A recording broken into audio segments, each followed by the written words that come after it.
Hey everybody, this is Perch, and who doesn't love a good conspiracy? Well, this viewer writes in with a conspiracy. Let's see where it goes. I'm curious. It says Christmas conspiracy. Um, but here, okay, so here we are. It says, "Hello Perch, thank you for the show. Particularly love the live stream. You really ought to get back to doing more of those. Always have fun. You are absolutely the best live streamer." That's very nice. That's weird because I don't like doing live streams. Um, I always have fun when I'm doing them, but there's it feels like there's this pressure. It's not making the materials for it. I don't know why. I'm neurotic. I freely admit that. Anyway, I've got a question for you, and it goes to a holiday tradition of my family's. We always like to exchange conspiracy stories at Christmas time. I know a lot of other families do this as well. Do they? Is that a thing? Do people exchange conspiracy stories at Christmas time? This is new to me. If is this a tradition anybody knows? Okay, all right. Anyway, I thought I would tell you mine. My conspiracy theory goes a little bit like this: the big comic book companies, namely Marvel, DC, Image, do not want to pay their creators. That's not a conspiracy. That's just truth right there. Okay, they do not want to pay their creators, and so they're constantly looking for cheaper, lower talent. As we see from current comics, they have largely succeeded. However, we've also noticed that the story quality is really poor. The big companies know that the stories are bad, and that's why they have pushed creators to introduce a bunch of political themes and social justice themes because it gives them perfect air cover to hide. Sorry. Ah, this is what I needed today. It gives them perfect air cover to hire the cheapest talent possible.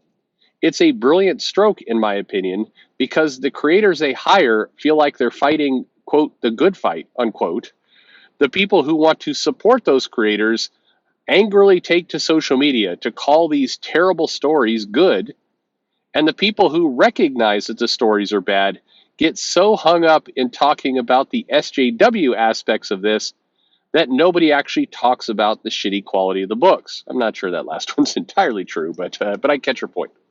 Think about it. If you go on YouTube, you will see tons of videos, including by your buddy Wes, talking about the woke aspects of comics far more than the fact that the comic writing is actually terrible.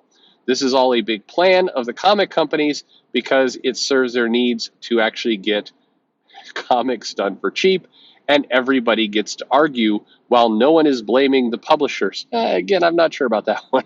No one is blaming the publishers for putting out this trash content. Anyway, that's my conspiracy. What do you think? Merry Christmas. Okay, Merry Christmas to you. Um, is this a thing? Do people do conspiracy stuff at Christmas? I didn't know. You know, by the way, I'm driving right now, obviously, from the audio quality, and the sky is beautiful. So, as much as I shit on lots of parts of Texas, and there are parts of it that are numbing, I will say the sunsets here are fucking amazing. I mean, just big sky, oranges, purples, but it is beautiful. That part is absolutely beautiful. It almost makes up for the fact that you can't see a goddamn mountain anywhere. It's just flat horizon everywhere. And I tell people, like, I want to see trees. And they're like, no, we got tons of trees. No, you do not. Your trees are like 40 feet tall. I'm talking the big, giant ass trees that every time there's a windstorm, they just cause absolute havoc and destruction across. Anyway, sorry. Okay. Well, so I think I largely agree with the conspiracy that you're saying here. But I don't think I think that I don't think it's as much a master plot. That is, meaning I don't think that like because the problem is there's no good end game here. Because at the end of the day, if you are somebody who's trying to make money, so you're the publisher and you want to sell comics to make a profit, um, if people dislike your comics because they're too woke or because the writing is bad, the result is largely the same. The result is that people aren't buying it, and your profits go down. So, if that's your plan, like, hey, we'll distract from the bad writing by throwing out the social topics, and then people will be angry about that, and then we can point and laugh at those people. I'm not saying they're not doing that. There probably is some aspect of that going on, But again, the end result is people don't buy comics. So it isn't it just the same? If somebody doesn't buy the comic because the comic is bad, or somebody doesn't buy the comic because they don't want to hear the social topics, it feels like that's the same thing to the person trying to make money off the comic. It doesn't feel if it, that's my problem. I think I think that plan has a major flaw. I think that's the flaw, is that at the end of the day, regardless of why people are doing things, they aren't buying, and you need them to buy. So it feels like that's a pretty big hitch in the old plan there. Uh, but maybe I might be able to get my head around the idea that people are basically, okay. So let's break down your conspiracy theory a little bit. The publishers want to get content as cheap as humanly possible. Agreed. I totally agree.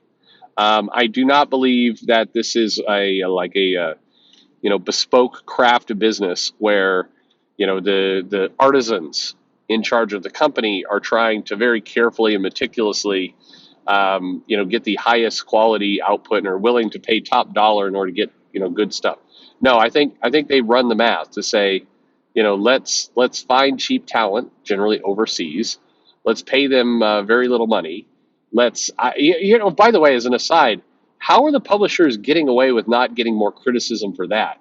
Like when I see the various editors, I mean, like when I see Heather Ontos railing about AI art, right, and how shitty it is and how it's screwing artists and everything else, like where is the railing against hiring out of country for, in some cases, below minimum wage? Like where's the like cheap labor out off country? I mean, I don't know, that seems also bad. I don't see a lot of complaints about that. But that be that as may, I guess an artist is an artist wherever they live, sure, but you do know that these big companies are going out of country to save money, like that, to get cheaper work. So anyway, so I do agree the publishers are out to get things cheap. Um, Now here's where you just and again, I'm not discounting this conspiracy theory full off because people are stupid. But the idea of like, okay, in order to cover for the fact that we're getting work done on the cheap, and work done on the cheap, in some cases means lower quality. We're going to play up the social aspects of it. The one part about this that is true is that there definitely is sometimes a heavy leaning or a heavy vibe from editors to go, hey, why don't you introduce a trans character into this comic? There is, and I mean, look, the New Mutants, they introduce a trans mutant in Voices, and then that mutant shows up by the writer in New Mutants, which is just a rudderless ship at this point, and they devote a couple issues to this character. Like they do a whole little mini arc to this, where this character is front and center. The character has no long-term appearance at all in these comics, and now they're doing a limited series spin-off featuring this character. I mean, and the character hasn't sold anything.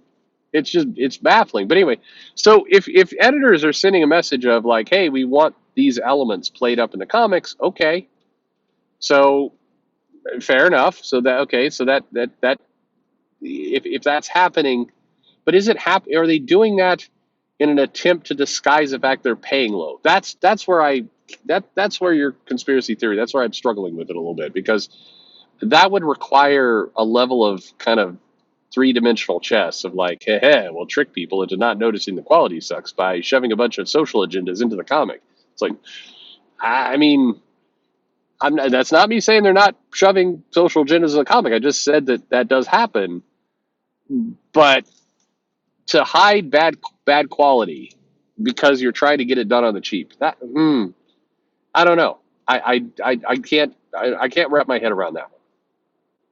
The third part of your thing is basically this works very well because it gets a bunch of people riled up. Again, you said that this hides criticism to the publisher. I don't know about that, man. It feels like every time I turn around, I'm seeing a video with a thumbnail of like DC fucked, Marvel gone super woke, awful. Like I think the publishers are taking their. I don't think it's if the plan is to shield criticism from the publishers, plan failed. I don't think that's doing anything. Um, but it does keep people riled up. The one thing I do notice is there are a lot of videos and analysis and commentary talking about the various pronouns and social leanings of creators and who said what on Twitter and everything else. And there's a lot more volume devoted to that than, in my opinion, the obvious, which is, but is the comic good? And no. Or is the comic selling well? No, no. Okay, that's the problem. As I've said before, I mean, I think if you've listened to the show for a long time, I have a deep respect for Rachel Pollack. Rachel Pollack wrote, in my opinion, a very good arc for Doom Patrol. It's not for everyone. It's very out there. It's not a classic superhero book. If you're a fan of 92 Jim Lee X-Men, Rachel Pollack's Doom Patrol is not that. But it was the essence of Vertigo, and it was deep storytelling, and it was involved, and it was cool stuff. Now, Rachel Pollack is trans back in the early 90s. And that's why, I mean, I get irritated that people at DC are like, finally we've got some trans writers. Yeah, you did almost 30 years ago, you dumbass. You maybe promote that a little bit more. And Rachel wrote good stuff. The thing is, if you read the Doom Patrol and you liked that style of storytelling, remember Grant Morrison was on it before, Rachel came in and told good stories for the comic. I mean, again, Doom Patrol was not advertising itself as an alternative. If you love Jim Lee's X-Men and Todd McFarlane's Spider-Man, you're going to love Doom Patrol. It was not doing that. It said this is what we're doing, and it did it very, very well.